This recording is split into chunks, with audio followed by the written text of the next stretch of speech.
Hello and welcome to Dreaming Live الحب الحب. This episode was scheduled just around the time that the escalation of violence in Palestine had started in Sheikh Jarrah, and so I was completely decimated. With that state, there was no one else, literally no one else, that I could have spoken to other than Lydia Lunch. It just seemed like she was the perfect person to speak to at this time because she covers, through her work, through her art, through her expression, music, words, poetry, through everything, she covers what she calls, or what the war. She says the war is never over, and she discovers the wars inside of us and connects them to the wars outside of us. So I'll explain this in a second, but before I do, I'm just going to give some background on Lydia. She was, like Suicide, who I hosted Martin Reff, part of the no wave scene in the 70s in New York. She grew up in Rochester, where she claims the sense of protest and riot was instilled in her. From a very young age, she was sexually abused by her own father, and one of the first people that I recall to speak openly on these matters. It often takes victims decades to come out about such topics, but luckily she figured out quite early and was able to escape and leave her house quite early on. She left her house around the age of 14, where she watched both the band Suicide and Mars and decided to become a musician, and the rest is history. So as mentioned, I've hosted Martin Rev on this episode. If you've not heard it, I highly recommend it. And like Suicide, Lydia provides to me and to many others very powerful alternate dimensions that refuge people who maybe feel like a bit like outsider, like they don't belong in this. She's a refuge and sonically like a mother to a lot of people. I even asked her that in the discussion. I think at the beginning she didn't completely understand what I meant. I said, "What's your advice as a mother?" But yeah, that was my point. That really her art powerfully mothers so many tortured souls like myself. So what is quite remarkable to me about her is that even her logic, how she frames issues in the world, are very powerful, and the way she connects traumas, oppressions, rape, genocide, all of these things that she covers, these issues which are common to speak about today, but were not back then, like patriarchy. And I think one of the most beautiful lessons I've learned through her was something that she said helped her to turn the knife from pointing inward to pointing outward, instead of, because a lot of victims of trauma, and so they point the knife inside, but she was able to point it outwards. And one of the things that she said was that it was like her realization that her own trauma did not begin with her. The abuse did not start with her story. Instead, it's part of the overall structural system that we're all part of that's traumatizing all of us. And so when she started to see how much the bigger scale of the picture, it helped her to remove a lot of the weight that was like sitting on her personally. And I guess she had I don't know, I guess, and that's what she dedicated her life and work to, is to this war that is both inward for people, but helping them transcend that. So I just want to start with, I just want to add that she's one of the most, empowering female figures to me. I really love her so much. I'm so honored to host her. And Lydia, thank you so much for taking part of this episode. I love you to the world and back. I'm going to start with just a few, a glimpse of her, of a recording of her, and later I'm going to talk about I'm going to play my discussion with her, and then some music of her, a few songs. So I hope you enjoy this episode. الحب الحب. I'm Lydia Lunch, and I'm the founding mother of the conspiracy of women. cow for short. And by now, if you know anything about me, you know one thing, and that's that my language is not silence. That my song is the scream. That terror dwells in the shadow of my wings. That my hope is my first battle and my last gasp. That I am the knife with which the dead crack open the No, I don't caskets. see you. Oh, there you are. Hi, how are you? What beauties. Oh, my. So nice to see you and meet you. So nice to see you, too. Thank you so much for inviting me. You know, it's a very tough day today and the last few days with what's happening in Jerusalem. But I don't know if you're aware. But there's no one else I could be able to speak to. And in Afghanistan. Yeah, I know. But, you know. And this weekend, 9 mass shootings in America. I mean. Yes. It's sad. I hope that humans, we can overcome this. It's amazing that we have achieved this much time and this little intelligence. Yeah. And one of the things I learned very much through your work, which I plan to discuss today, is, and really the biggest lesson and most empowering thing I've learned from you, is how these internal traumas are connected to the overall system. Well, yeah, exactly. I mean, my first spoken word was Daddy Dearest about my father. But I learned at a very early age that, and I think it's what makes me different from a lot of people that have had childhood trauma, is that I never felt my trauma was the worst. I was alone, and I saw that it was not only my father, his brother, which meant it went back to the cave, and beyond that, it was the father of my country, and beyond that, it was the use of God the Father as also a weapon of war. And so I began speaking about personal trauma, but quickly graduated under Ronald Reagan into speaking about political trauma. Yes, exactly. And like you said, like if that's actually very empowering and helps one to really realize they're not alone in their suffering. I'm making a documentary now, and I've with my partner Jasmine Hurst, who does a lot of videos and photography with me, on artist, depression, anxiety, and rage. And we've interviewed 35 people, artists, musicians, writers, producers. And it has to be done because people are not alone in this. And right now, especially, I think people are always feeling an agony of one sort or another. And I'm kind of the agony aunt to a lot of my friends, a kind of pillar because I understand that trauma is so gigantic that my personal pain is nothing. And so therefore I'm not depressed. I don't have anxiety. If I have rage, I take it to the stage.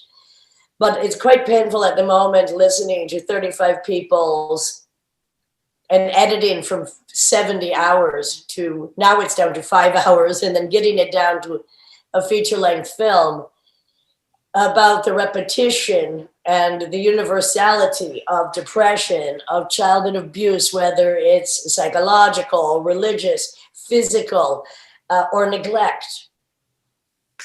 So this is one of the projects I'm working on now. The balance, of course, for that is doing my podcast where I have a more cheery repertoire to speak about. But I find it mandatory at this time to speak about these issues. Yeah, you said something. You say something. I think the words are very powerful. Is that like this kind of trauma? It impregnated you with a monster, and it impregnates everyone, all of us, with like monsters.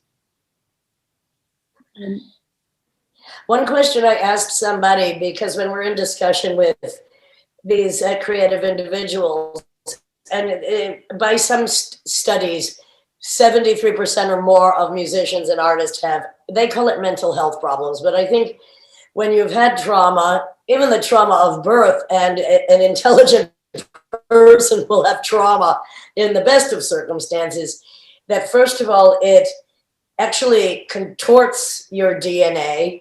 There is also historical trauma that's in our blood, no matter what nationality. We have murderers, we have war, we have colonialization, we have love, we have joy, but we have a lot of poison in our blood that some people are more susceptible to understanding or seeing. And the woman I'm doing this film with, like myself, she's a psychic and a medium.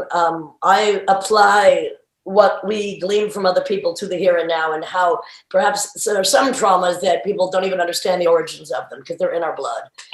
There are so many different types of this, but one question I asked a friend of mine when talking to them was, do you think there is a key that if you found it would open a door, and if you walked through the other side, all of this agony would have some relief in your life?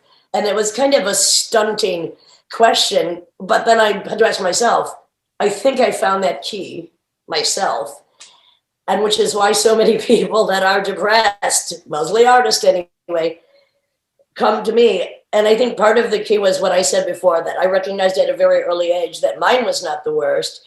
Pain is a universal feeling. Art is the salve to the universal wound.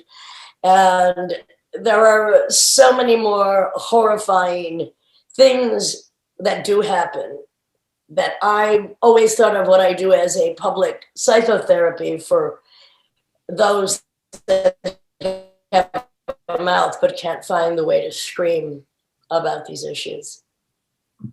Yes, but another thing I want to say is, like, there's something about this monster and the anger, that it's almost like a survival instinct. I mean, because, like, for me, when I'm sad, Of course, on my, like, especially for me, the cause of Palestine is especially sincere because of, because my father, he grew up in Jerusalem, and having so many friends there, and so that's but on my worst days, I'm in bed. On my good days, I'm angry. Well, perhaps I need to speak to you in my documentary. I mean, anger is an active emotion, and depression is a debilitating emotion, and anxiety is the emotion that drives you in circles. Exactly. The circle, oh my God. I see so many people that have anxiety, they all say about these thought loops. I call it like a psychological Tourette. I don't have time to have a thought loop myself. Depression, maybe when I was much younger, and I think my rage, because I took it to the stage, that pretty much, it's not that I'm not affected by what goes on, but my anger is never on a personal level. Believe it or not, I never get mad at anybody. I never have a grudge. Take it to the goddamn stage, please. Take the rage to the stage. And because I just always felt that all of these things, I was just a vehicle to express for other people that can't. So that's why this documentary is so important to me right now. But I think we need to interview you for it as well. Yeah, actually, there's two things I want to say here. First of all, when you said about anxiety, the way you put it is that loop, like, people start to, because I sometimes get panic attacks and they ask me what it's like. But I think the loop kind of visually frames it perfectly. Also, there's like, it's a loop, but you don't know what's after. If you like, you get yourself back, but if you don't know if you're gonna release and don't know, get lost, or the rabbit. I think also depression is often a sadness about things that have happened. Anxiety is a fear about what could happen. And rage is when you're not going to take it anymore. Yeah, when you're standing up. Power, actually, it doesn't always manifest itself in the best of ways, of course, which is why I think most people that have any depression, anxiety, or rage should have a sports discipline, especially for women, like boxing. First of all, it's very mandatory in this world to know how to defend yourself. I prefer, besides boxing myself, I think every woman should have a screech alarm Because, for instance, if someone attacks you on the street, which is a possibility in every country, if you were to mace them or try to fight them, they might come back for you. But if you have this screech alarm, which is so loud, they will never come back for you. It's like $3 on Amazon or eBay. I buy it for all of my women friends. It's too bad that still we're in this situation where it's not only the patriarchy, but it's the foolishness of men for the most part. The inability of women to try to balance this, because what are we supposed to do? I mean, of course, the Kurdish female army of 35,000 strong. I mean, I've said for years, Annie, get your gun, but I mean, violence with violence, but can you fight violence with peace? I mean, why is this still the end result of not, well, you can't reason with a maniac, first of all. And, you know, war is always so ridiculous because it's either about land or also land or oil.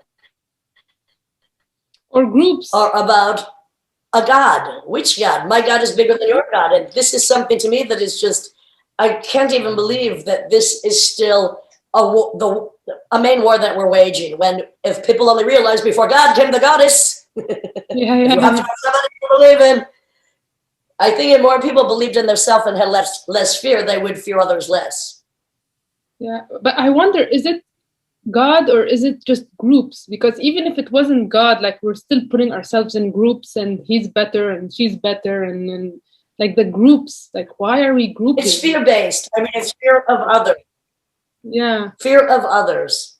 And in America, it's so pathetic because, I mean, we have a war of ignorance and too many guns. So it's not an organized war. It's a disorganized war of fearful people, all of them immigrants, who think that immigrants are the bad guy, which is such bullshit because the bad guy is the corporations and the banks, which make people poor and then drive the fear of another person taking a job you wouldn't want anyway.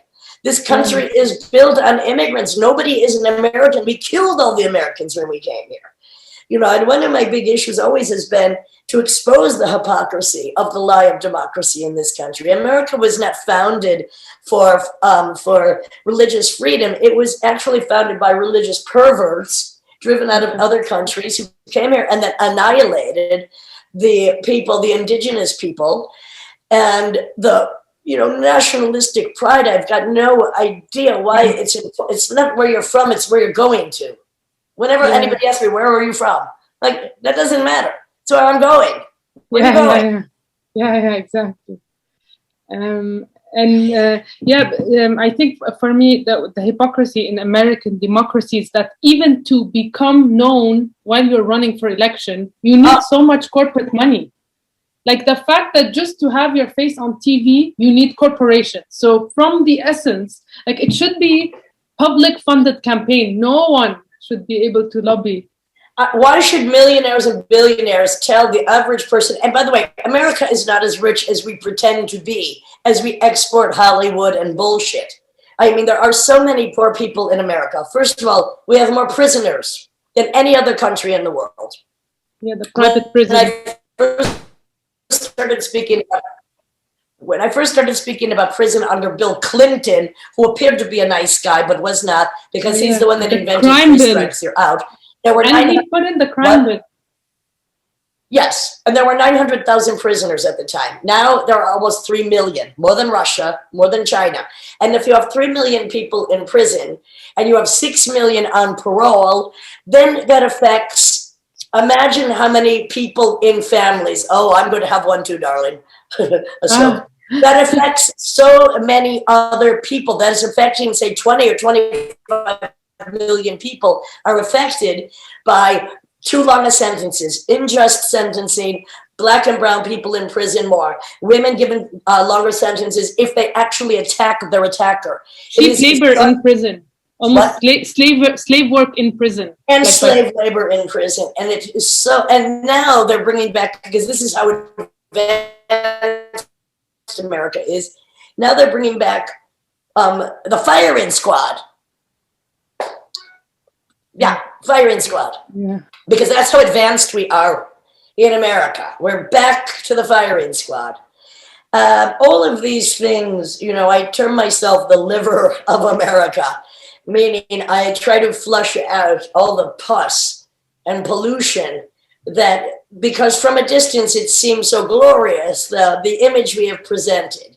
But since Ronald Reagan, I've had to complain, and sometimes I just feel like a lone woman on a mountain with a bullhorn into the void, blah, blah, and war, war, war. But I can't stop, because war will not stop. So speaking about the anger, that's almost like a survival instinct. The problem, there's another thing also, is like once you're like saying you have these traumas and you're impregnated and you can be angry, but then there's like this very violent piece that you're supposed to adhere to in society, where if you kind of are loud or angry or talk about certain things, then people start to like start to attack you, like you're not normal, or you're not, you know. Did you suffer from that? Only it is the issue I've had my entire career, because there are not many women that have come before me that have been aggressive, loud, passionate, political, and sexual. There's very few. Why? Not that there aren't women like that. Very few in the public eye. And you might know about me, but trust me, I have been ignored or discounted for being an extremist myself, for being an exaggerator. When I was first speaking about politics, like, you can exaggerate what war is. No, you can't. So, I mean, it's not as if I am embraced by as many people as many should. And also, men are intimidated. Some women think it's too much. But that doesn't matter, because I have to speak out for those like yourself. And also, again, with this anger, it's like I am very fortunate that I found many different vehicles to express it. So that I look at my life this way. During the day, I'm consuming news, finding statistics, preparing for my introductions for my podcast. But when night falls, I'm a hedonist, and I'm going to enjoy myself. And pleasure is the ultimate rebellion, especially for women, because it was stolen from us in the first place. So I have a balance within that rage. And again, I never get mad on a personal or a small level. I don't have road rage, walking rage. It's so much bigger that it's kind of a relief, because although I may have been poisoned when I was younger, the beatitude of being older is knowing where to place this rage. Yes, I agree. Even me, my rage is getting much better, but like sometimes I'm even like it's too strong for me to be angry, and sometimes I'm very angry. You can always tell me when you're feeling a little too strong, honey, because I don't know what that means as a woman. Like, no, yes, I mean, sometimes it's just like, you know, for example, with Palestine, like, I just think, should I just give up hope, or I don't know, should we just die? Everyone should die, you know? I mean, this is the issue, is like, how can people still be with the knowledge we have about so unreasonable and ridiculous? I don't know what the solution. I'm not a solutionist. I'm just a town crier. I don't know what the solution is. I don't know. You stop time. And, you know, when you say, well, what? You stop time. You stop time. You know, and say, like, pause. What's going on? Hello, take a breath. Not exactly now, but in the past, Scandinavia was one of the most democratic countries for the women in positions of power, healthcare, home care, etc. And that was a good model that, for some reason, the rest of the world did not follow. And I just don't understand why this strife is so ridiculous. And also how, if we want to talk about Palestine, how people, who were once so ostracized, the other side, are now ostracizing another side. You become the enemy? This is not my goal. Yeah, but that's almost the same as what you talk about, how violence perpetuates itself, you know? I mean, even some moments, even I, who believe in peace and everything, start to have violent ideas, because it impregnates, and by impregnating, it continues. And like you say, it's greedy, you know? It's a greedy emotion. But the thing is, do we who are against killing become the killers to wipe out the fact that there's murder? I mean, it's an impossible debate. Yeah, it's like, I saw one sentence that said, trauma isn't your fault, but healing is your responsibility. Very beautifully said. And, you know, I mean, the thing is, not everyone is fortunate enough. And of course, depending on where anybody lives, it's like, look, I have to create my own coven, my own private utopia for those hours when I am not going to be besieged with the disease of the enemy, which runs rampant around and across most of this planet. I mean, this is why a community is important. This is why podcasts are important. It's why art is important. It's why having friends is important. And it's why carving out that time every day, even if it's for a phone conversation, that takes you outside of the mindset polluted by the stupidity and arrogance of mass murdering assholes, that is so important. Yes, actually, I do want to talk. You can't kill them all. Yeah, yeah. I want to talk about what you just said. You can't kill all the killers. Yeah, it's implanted. But yeah, so about you know how I was saying that there's like like we are supposed to be silent, like peaceful. We're expected. We have to be silent and peaceful. Society wants us, but a lot of us, like myself and yourself, at one point, for example, I've found refuge for a lot of anger in music like yours, like Alan Vega, Suicide. Like it becomes like this dimension where it mothers and says, "You're okay. You're not alone." And this is very powerful. Like first you connect with the artist because this is coming from their inner soul, people who speak from their inner soul, and you hear your own inner soul through it, and you're given space for it. It's space.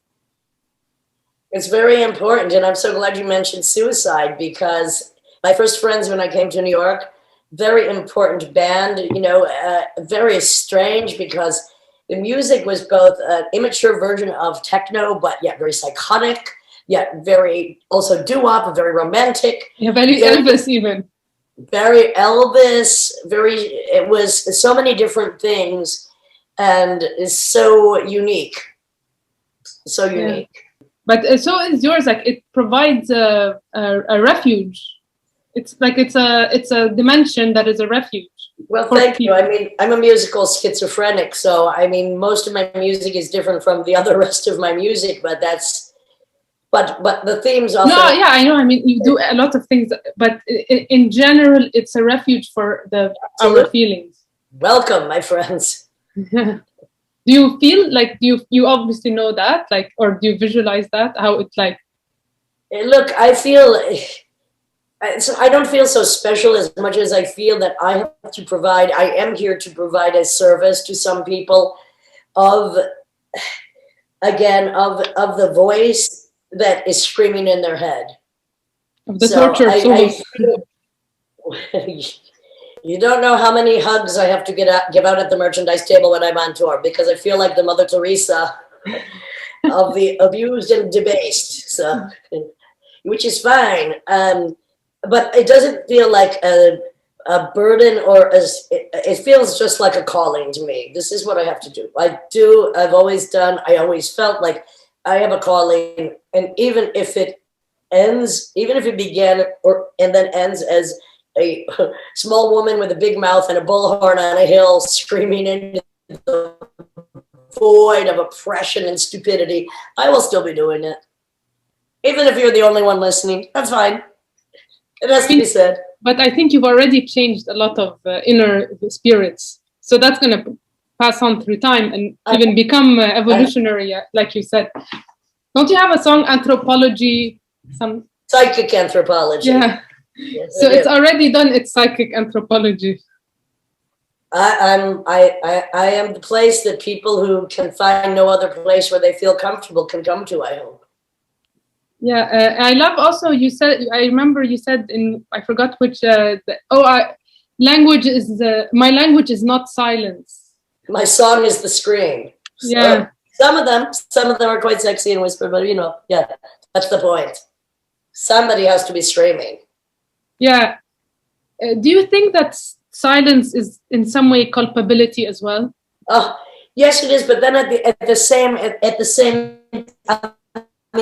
opposite side of that is look, especially in America in the last year, there's been so many protests, so many millions of people in the street about so many things, from Black Lives Matter to police brutality. I remember when I was living in Barcelona at one point, there was 1 million people in the streets of Madrid against the war. And it's like, do these protestations, and they go back not only from the 60s, we can go back to anarchy in the 1920s. It's like, do these protests, well, what the good that they do is that they do show people they are not alone in their desire to change things. But is anybody hearing them that needs to hear them? I mean, for instance, I think it has to be more targeted toward the actual homes of the people that are refusing to change the situation for the better. It would be, and what we just had, what we had this year was instead ridiculous people storming the Capitol based on a lie from a fraudulent clown. So why did those people get so riled up, making this fake insurrection out of fear and ignorance? But does it ever work? Does ever protesting loudly, when is the effect felt? No, nobody should be silent, but I just don't know if that is the only solution, because we've seen it in many countries over and over again, and I'm still waiting for the perfect response from the people in positions of power to frickin' wake up. How can they live with themselves? I don't understand. Well, I mean, some of them just have no souls or no sense of, and they should be embarrassed. I've never felt embarrassment, but they should be embarrassed by their obviously fraudulent expositions of the twisting of history in the present day. It's outlandish. I like to say I'm never running for office, I'm running away from office. Yeah, I think office requires one to conform from early stages before you even. Too late for me. Yeah. Too late for me. So I want to say, like, art, it provides kind of a mother to people, but also it helps us, like you said, to also help us leave this anger, to transcend beyond it. Well, put it someplace, yeah. When I spoke to Damo Suzuki, he said something nice. He said, because my music is not part of a system, so when systems fall, my work will not fall with it. I feel often outside of everything, but within that outsider status, there are other things that I embrace and that are welcome into that world. So, yeah, I've done everything independently. I've never been with a major record company or anything. I mean, now last year, New York University bought my physical archives, which is great because I can't believe I had as much as I did, correspondences, photographs, emails, documents of creating for 43 years. Now I'm trying to sell my intellectual property rights because to me, this is like a humongous beast above my head of sound and vision that I can do no more with. I've already done everything I could do. 383 songs. I can't even believe I wrote that many songs. I'm like, oh my God, what was I doing writing these songs?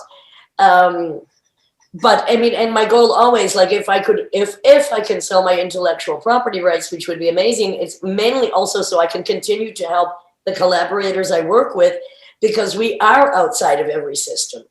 Yeah. And in the last year and a half, I mean, I was very lucky because I did the last rock show in New York before everything closed down with my group Retrovirus. We'd gone to San Francisco, Australia, Los Angeles, podcast and performing, and came back and did the last show in New York 1 year and 2 months ago. And, but I have other people I work with, and I've in the past been able to, for instance, with spoken word, try to finance records, and then with touring, finance this. It's not like I have employees under my belt, but I have collaborators that they don't count on me to help them survive, but I prefer if I can help them survive. Yes, of course. And that's very difficult. I mean, just because it's interesting, who say, for instance, when I was coming up and the people I've worked with even, like who or how some people got very wealthy from it, and I know how they did. And basically, if you do the same thing over and over for 20 years, you might become instituted within some kind of alternate or mainstream. You become Since more I've always done everything palatable, different, or what the word thank you palatable. very much. You do the same thing. Yeah. Over and over, you do the same tours. It becomes And easier I've and always, easier for people. you know, I mean, I would die a brain death, but I mean, I am a conceptualist, so I have a concept, say a musical concept.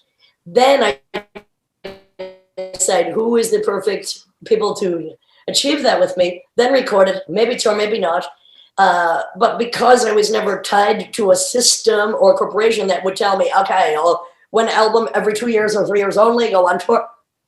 I've done everything myself, but also hoping always to encourage and collaborate with other people. So this is what I'm trying to do now is just, hey, why don't you take the burden of what I've already created, because I can do nothing more with it. I've done everything, and please. Yeah. Because this is what's happening now. And it would be great because it would just allow me to continue what I do. I'm not going to stop whether I have money or no money. I continue. And it would just help me to help other people, which is important. I totally support that because actually the reason I brought up like that art being like a diary, you know, it's something this is connected also to why your work changes, and with a team with other artists that I've hosted on the show, how their work changes, because when your art comes from within you and you change with every moment, this moment you're this, next moment you're that. So if you are creating the same art, you're not creating with who you are, you're creating with a predefined idea. So in the same way, those were created in those moments. They were birthed. Now I need to move on. You know, what's next? So I totally support if you put it out, it's maybe make you feel lighter. You know, you can move on. You can. Well, and also a point being made that some people just are one thing or two things. I'm a musical schizophrenic. Really? You think that's they are? Some people can make the same record over and over with a slight difference, but that's what they are. It's like often authors, writers write the same book over and over again. But you're so right, because as I consider myself a historian and a journalist, I am changing, always trying to find different inspirations and adapt and grow beyond. And then my music does reflect that. And I'm happy with, I have to say, I'm happy with everything I've ever done. I can't say that I have, this one is more favorite than that one because everything was mandatory to do at the time. Yes. So it's exactly. Somebody that might have had 100 children. Are you going to pick your one favorite? I had 383 children called songs. Am I going to pick my favorite? Please. I'd have to listen to them all first. I don't have time. I have to make new ones. Yes. And I'm amazed that you could find in Jordan. Like, how did you even come to know me? Actually, I discovered your music through, I think through the Étant Donné collab. Interesting. Because I'm still performing with Mark Hurtado, and with him, I was doing the tribute to the band Suicide in Europe. Yes, I love that one as well. The songs that were covered there. You know, I hosted Martin on the show. He said the discussion was so beautiful. If I come to New York, I'll meet with you both because he's. Oh, he lives in France. Mark Hurtado. Oh no! I mean the Martin Rev. You're talking about Suicide. Martin Rev. Yeah. Well, Martin Rev, right? Mark Hurtado, Étant Donné, and I did the music of Suicide. Martin Rev and Elevate. Martin Rev said something really nice because I was talking to him about. So you know everything that we're talking about. Imagine that you didn't have your art and your music. Imagine that your ideas, you would be very isolated, right? I mean, the way you can connect with others who are like you is through your art and through your expression, right? Like if you were just like not without that, your connections. I would be a very violent person. Oh, yeah. And the problem with violence is a little is too much and too much is never enough. If you know what I mean, who is the targets really?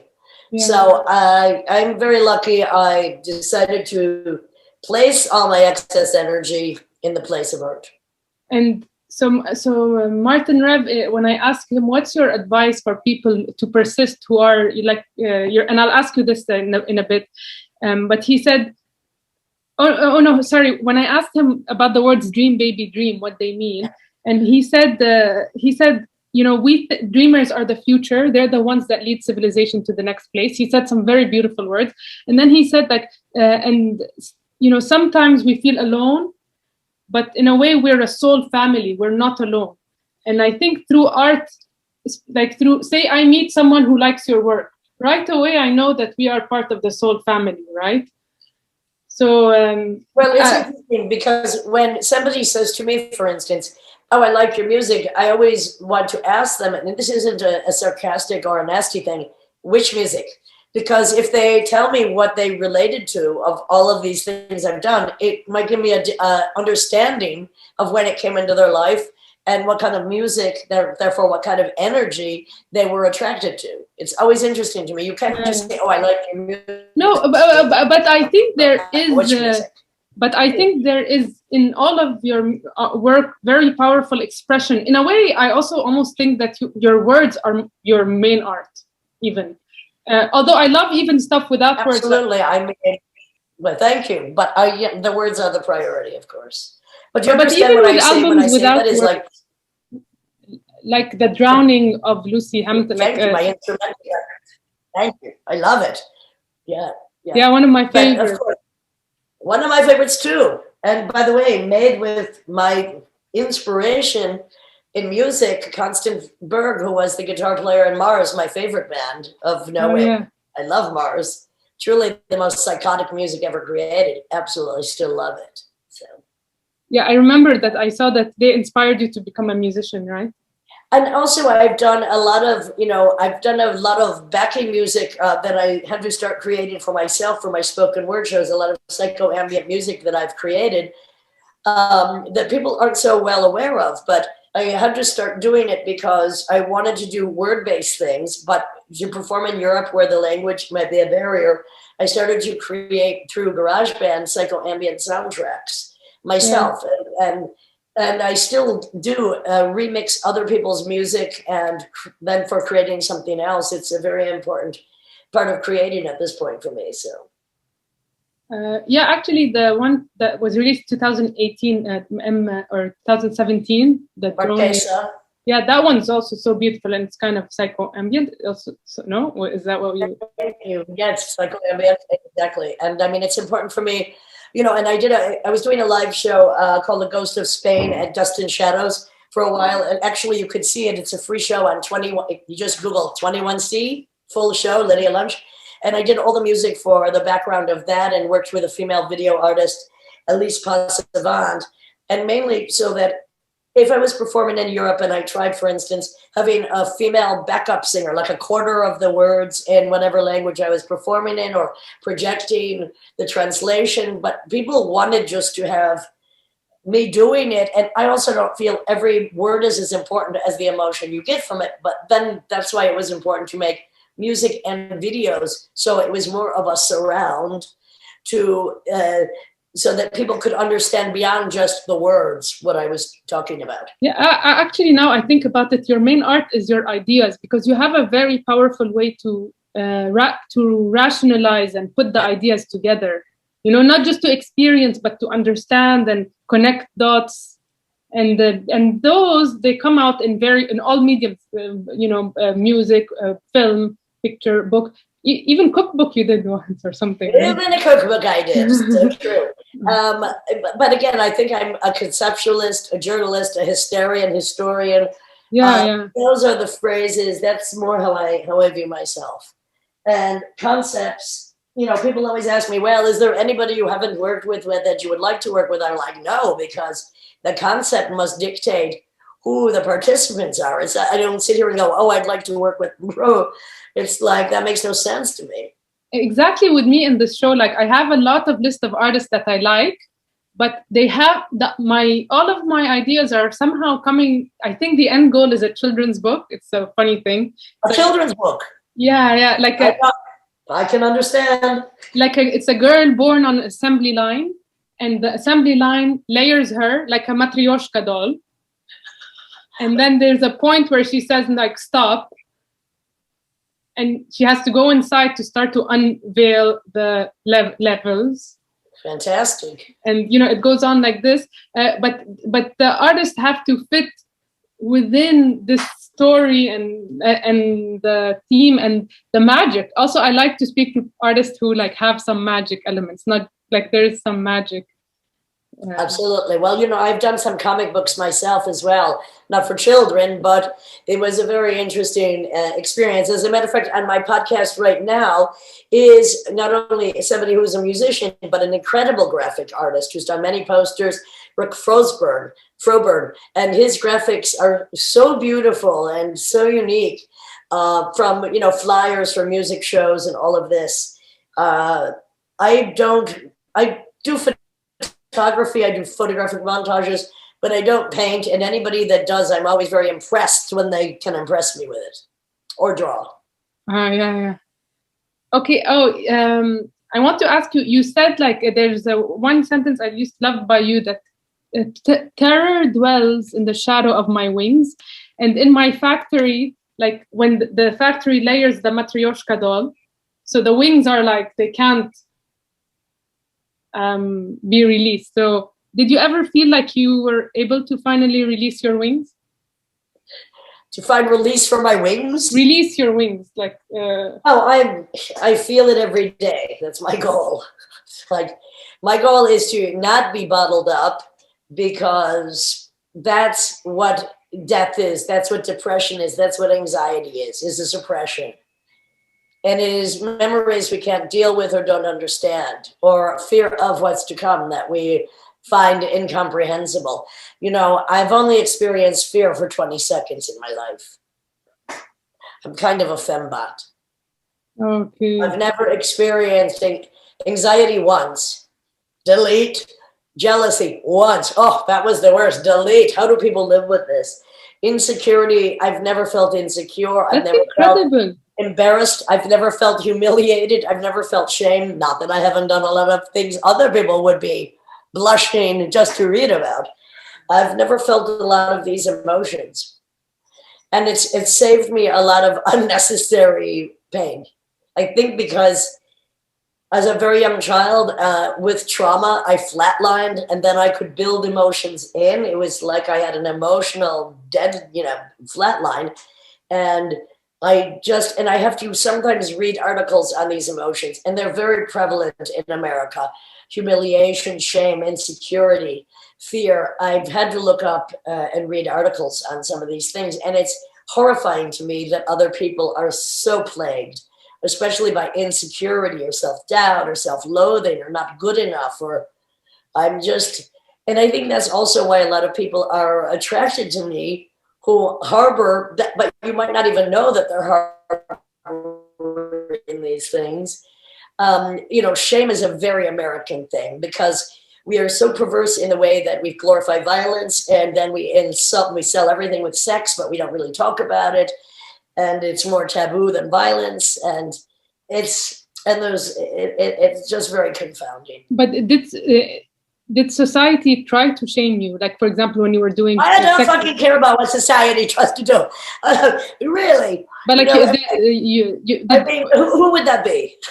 Like, that's because I feel like one of the ways that they try to conform people, especially that concept of shame, like if a woman tries to be sexually free, like you're shameful or shame. Well, darling, my book was called The Predator's Diary. So I mean, good luck trying to shame me.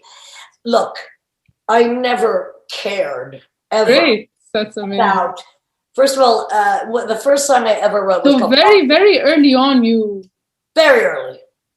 My first song I wrote was called Popularity is So Boring. How would I know? And I've never really had it, so I guess I was right. I never gave a shit about what anybody else thinks. I don't do social media. I have somebody do it for me. Somebody runs my Facebook and my Instagram. I don't want comments, because I don't care positive or negative. I don't care about your praise, and I don't care about your insults. If you want to write an essay, I might be likely to read that. But I'm not here to be applauded nor insulted, because I really do not care. I am speaking for a very select minority of intellectual, psychic, emotional, sexual, artistic people. And outside of that, I'm not trying to expand my coven or convince anybody of anything. And if you think I'm speaking to the choir, I have no fucking problem doing that. Because of course, I have no problem. No, I agree. Artistically, for me, my dream and my ideas go beyond anything. Like nothing can stop them. You know, I will not compromise for any. If I have an idea, that's the number one, and it has to come out no matter what anyone thinks. No matter. But for me, it took a while to start to dismantle all the pressure and all the things that were brainwashed into my head. Well, I guess as a woman, I have a sense of natural superiority against usually men that would try to shame me. And as far as if women, I try to alleviate women from shame they might have. So I have, first of all, really, I've had to read articles. I have no idea. And it's horrible. All of these feelings I don't have are hideous. They're cancer causing, they're self-defeating, they're self-denying. And I myself think you have to be your number one fan. You have to be, because you're all you have. What's wrong with that? And if you don't like something, change it. Even your voice you can change. You can change anything you want to change if you don't like if you don't like it about yourself, not that anyone doesn't like it. Like you have to serve yourself. Yeah. And we're constant work in progress for me. And I'm sure absolutely. And if I don't like it, I change it. That's it. It's like, and so did you be perfect in anybody else's eyes? Did you get the temptation offers that you like, temptation to change your ways? Were you presented with temptations like? What? Were you presented with temptations to compromise your values? Like, for example, for me in the show. No, because you know what? People can, if anybody came to me thinking that they could get me to compromise, they take one look in my eyes and they realize it's a pointless waste of frickin' time, which is why no major label has ever come to me, which is why no corporation has ever come to me. They're like, we can't convince her. Yeah. No. And do you have absolutely advice? Not. I mean, and it's not that I'm stubborn. And it's not that I'm perfectly right, but I go on intuition, and I do know that I am speaking not only for myself. So you're not going to convince me of anything. You know, go to the next person who might compromise for you. There's nothing in it. No. So do you have advice for people who are, first of all, self-conscious about creating because of anxiety or? Well, look, I mean, you know, first of all, not everybody has to create, but everybody should create. Now, every creation is not going to be a success, and especially musically, forget about it. Keep it in your garage, I like to say. I always like to tell people, oh, don't go into music, go into science. Create better drugs. We need better chemistry. We don't need more music. Okay? Especially for women, we need better architecture. I just say, I mean, if it burns in your blood, you should create. And if it doesn't, you can doodle. Nobody has to see it. It doesn't matter. The main thing is, I think people should live their life creatively, whether it manifests or not in music that's external, a drawing or a film, a photograph.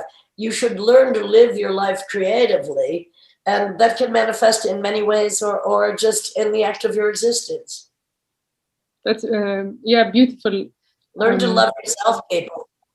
Learn to love yourself. And if you don't like it, change it. Jesus. Yeah. You're not a brick. Exactly. I think like living creatively starts with being and loving oneself, because and then you just live to who you are and what you are and express that in whatever. It's like quote unquote rock stars are so attractive. It seems like they love themselves. Most of them don't, but they appear so confident and arrogant that people want to rub up against that. Well, rub up against it and get some of your own, my friends. It could be whatever you want to be. Yeah, You what don't was have to be what you've been contaminated with. You don't have to be the situation that's been placed upon you. You have to think outside of it. yeah, there's a very fun like almost like mind-bending what do you like stop what do they call it, stop motion film, Yes. with using Barbie, about that American perfect singer that was anorexic and then died from it. And it's like, for me, that's the epitomic symbol of how perfection, she was perfect Christian, you know, and died from this perfection. Oh, Karen Carpenter. Yeah, it's like done by Barbie. And then Barbie had that film banned after, and they had to break all the cassettes, and then later it resurfaced on YouTube. I have not much more to say on that, because it has to start from within. Yeah. Don't believe what the enemy has told you, what they put upon you, what your bloodline is. I mean, often we have so much trauma within the blood and in our DNA that we don't even understand where this heaviness is coming from. Yeah.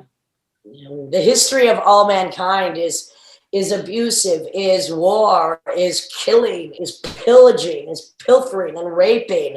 And then outside of that, we try to find joy in art and music, and people that will fight against what seems to be horribly natural to most of mankind. Yeah. So I have a maybe unusual question, but I truly believe that you would have great input on this. Do you have advice to parents about what to do with their children? First of all, my advice is please do not have children, because I feel that there are always too many. And if you must adopt, I think it's, at this point in the reality of the number of people on this planet, it's a very selfish thing. Everybody thinks their child is going to be, you know, the perfect, going to love you, going to take care of you. There's so much pollution and problems in this world right now. First of all, don't have a child. Mm-hmm. Second of all, if you do, as you like better, what? Sorry, as you mothering so many people like myself. Yes, that's why I would never have a child. Is all my friends. Because you're a mother already to many, but so being a mother, what advice would you give to actual mothers? People that actually have children for whatever reason they do, is good luck. And second of all, I'm an orphan. I'm up for adoption. You could think about adopting me if you really want an adult baby. I think from a very early age, you have to teach female children boundaries, or to protect themselves. You have to teach men that it's okay to have emotions, feelings, to have respect. We have to stop this sexual segregation, which is part of the big problem in life, is that we are separated by gender into certain conditioned ways of being. That has got to stop. And good luck. I just feel now is not the time to have any more children. Please go adopt children. You can adopt me if you can afford me. I doubt it. I think it's a very dangerous time to have a child. Good luck if you do. And get a cat. Didn't I see a cat on your couch? Oh, yes. I love the reason I ask this is because I think that you have good vision into the future. So, like, if you could choose how parents, how they teach children, how school teach kids, how what are that was like where I'm coming from. I have no intention to have children. Thank you very much. I think if parents, first of all, teach children from a very early age to respect for each other and themselves, love for themselves and each other. But I mean, nobody taught parents how to be parents. So that's why still in this day and age, I have to make a documentary about depression, anxiety, and rage, because people who even had maybe good parents, still nobody knows exactly how to parent. It's a very difficult job, especially it's expensive. And anybody that does it now, good luck. Teach them respect and teach them boundaries. Yeah. And the space to be themselves and to create freely. Exactly. Okay, I guess that's it. Maybe I'll ask, like, for people who are finding it hard to be themselves, maybe in some places more pressure than others. Do you have any words for them? Well, sometimes you don't have to only be yourself. Sometimes, for instance, I say this to people that have anxiety in social circumstances. I'm like, why don't you just pretend you're somebody else? You Oh, could beautiful. be whatever you want to be. Yeah, So part of you is being anxious. But what if part of you pretends she's Elizabeth Taylor on Cat on a Tin Roof? Or what if, you know what I'm saying? You don't have to only be what part of you is feeling. There's many parts of you if you allow that. This is why imagination. I'm comfortable. This is why I'm comfortable as a musical schizophrenic. And also, I am pretty much sometimes like a transistor radio going from dial to dial to dial because I don't have to filter myself. I don't have to be self-conscious. And I think if people could embrace other parts of themselves, like don't just let the anxiety override you or don't let the depression. Sometimes why don't you yell at the depression? Get the fuck out of here. I'm done with you, asshole. How about letting somebody else come in and speak within the same body? I think that could be helpful. Yeah, imagination for me is so important to unleash it and really be whatever and whoever. Absolutely. Hey, I talk to myself around my apartment all the time, and I'm talking to myself as if I'm my own date. Hey, baby, what do you want to do today? I don't know. What do you do? It's helpful. Yeah. Okay, thank you so much for this talk, for giving me the time. I really enjoyed speaking to you. I love speaking to you. Would you consider being in my documentary on anxiety, depression, and rage? Sure. Okay, perfect. I'm going to get back to you on that very soon. And thank you so much for having me on this. No, thank you. And thank you for everything that you've done to people like myself. And I want to, I know this sounds, when I am bedridden, what makes me strong is the expression. Like I listen to someone's music or I watch even like someone act or something, and that I become strong through their strength. So in a way, you are a voice of strength to us. So sometimes if you're feeling like you can't get out of bed, you could just say, what would Lydia do? Yeah. But act like me, whatever that might be, many things. Okay, I'm going to practice that. What would Lydia do? Yeah. Go out and... How would she be acting right now? Yeah. She would put on some more lipstick and maybe get a drink, walk around the house flirting with herself because she's very special. I love it, and I love your being, and you. Thank you for everything. I'm so happy to meet you, my friend. Okay, likewise. And hopefully talk to you soon. Yes. Okay, take care. Take care, my friend. Bye.